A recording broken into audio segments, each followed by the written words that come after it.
வணக்கம். திருச்சிற்றம்பலம். இந்திரேஸ்வராய நமக. ஆன்றோர்களே, சான்றோர்களே, பக்தகோடி பெருமக்களே, வாக்காள பெருங்குடி மக்களே,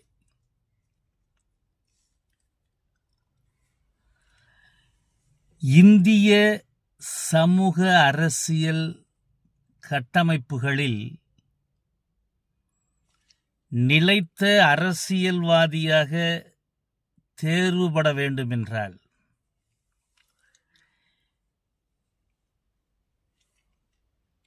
இந்தியாவில் இருக்கக்கூடிய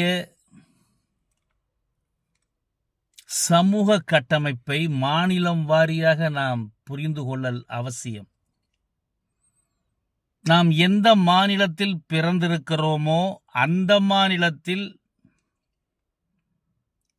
அந்த மக்களுக்கான பண்பாடு, கலாச்சாரம், நாகரிகம், ஆன்மீகம் ஆகியவற்றை தெளிவாக புரிந்து கொண்டு உணர்ந்து கொண்டு அந்த மக்களோடு மக்களாக வாழ்ந்து இயக்கமாக இயங்கி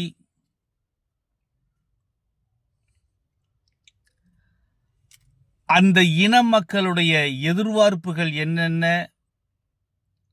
அந்த இனத்தின் அரசியல், சமூகம், பொருளாதாரம் ஆகிய அடிப்படைகளில் தோல்விக்கான காரணங்கள் என்ன என்பதையெல்லாம் அரசியல்வாதியாக வர வேண்டும் என்பவர்கள் உணர்ந்து கொள்ள வேண்டிய கட்டாயம் இருக்கிறது. பல்கலைக்கழகங்கள் இதை கற்றுத்தராது. நாம் படிக்கின்ற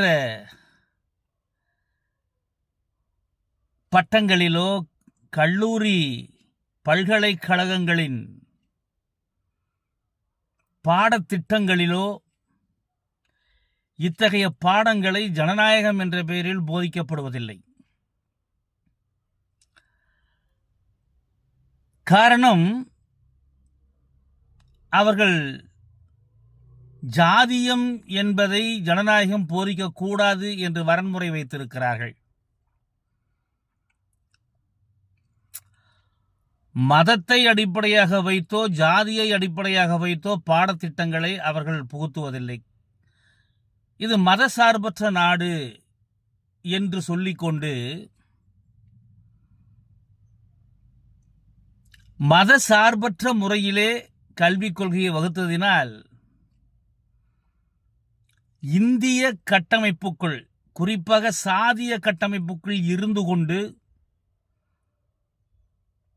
அரசியலை வென்றெடுப்பது என்பது மிக பெரும் சவாலாக இருக்கிறது. அரசியலிலே நாம் முதிர்ச்சி பெற வேண்டும் என்றாலோ, அரசியலில் எழுச்சி பெற வேண்டும் என்றாலோ, அரசியலில் தலைமை பண்பு பெற வேண்டும் என்றாலோ, பல்கலைக்கழகங்கள் கற்றுக் கொடுக்காத ஜாதியத்தை நாம் கற்றாக வேண்டியது இருக்கிறது. மதவாதத்தை கற்றாக வேண்டியது இருக்கிறது. மதவாதிகளும் சாதியவாதிகளும் எவ்வாறெல்லாம்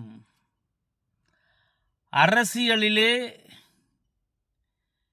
சித்து விளையாட்டுக்கள் விளையாடி ஓட்டுக்களை பெறுகிறார்கள் என்ற கல்வியை, ஞானத்தை, சூத்திரத்தை சிறந்த முறையிலே கற்றுக்கொள்ள வேண்டும் என்றால் தான் பிறந்த இனத்தோடு ஒருவன் தன்னை இணைத்து கொண்டு இனத்தினுடைய தோல்விகளுக்கான காரணங்களை கண்டுபிடித்து அந்த தோல்விகளை தன்னுடைய மக்களுக்கு பாடமாக புகட்டி இந்த தோல்விகளிலிருந்து மீண்டு வருவது எப்படி என்றெல்லாம் தன்னையும் தன்னை சார்ந்த இனத்தாருக்கும் பாடத்தினை புகற்றி தெளிவு பெற வைத்து ஒரு இனமாக தன் இனத்தை ஒரு இயக்கமாகவே மாற்றுவது, தான் பிறந்த இனத்தை இயக்கமாக மாற்றி அரசியலை உருவாக்கி அரசியல்வாதி உருவானால் அவன் தனித்தன்மையான அரசியல்வாதியாக விளங்க முடியும். தன்னிடம் பணம் இருக்கலாம், பல்கலைக்கழகங்கள் கொடுத்த பட்டங்கள் இருக்கலாம். ஆனால் இந்த பட்டங்களும் பணமும் மட்டுமே அரசியல்வாதியாக நம்மை உருவாக்கி விடாது.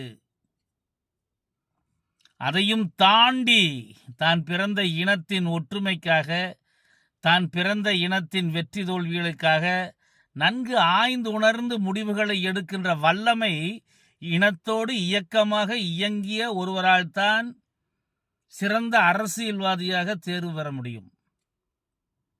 ஆக அரசியல்வாதிகளின் அளவுகோல் என்னவென்றால், தான் பிறந்த இனத்தோடு இயக்கமாக இயங்கி இணங்கி இருக்க வேண்டும் என்பதுதான். அவர் இருந்தால் அவருக்கென்று தனித்த ஓட்டு வங்கி எப்பொழுதுமே நிலைத்திருக்கும். அதுவும் தான் பிறந்த இனத்தில் உண்மையாக, நேர்மையாக, சத்தியமாக நடந்து கொள்பவர்களுக்கு இது சாத்தியம். இல்லை என்றால் தேர்தல் கால பிச்சைக்காரர்களைத்தான் உருவாக்குவோம். தனக்கு கல்வி இருக்கிறது, தன்னிடம் பணம் இருக்கிறது என்று எண்ணிக்கொண்டு ஒரு கட்சியில் போய் இணைந்து கொண்டோம் என்றால் இன்று கட்சிகளெல்லாம் கார்ப்பரேட்டுகளாக மாறிவிட்டன. கட்சிகளெல்லாம் தனி மனித சொத்துக்களாக மாறிவிட்டன. கட்சி தலைவர்கள் எல்லாம் முதலாளிகளாகிவிட்டார்கள்.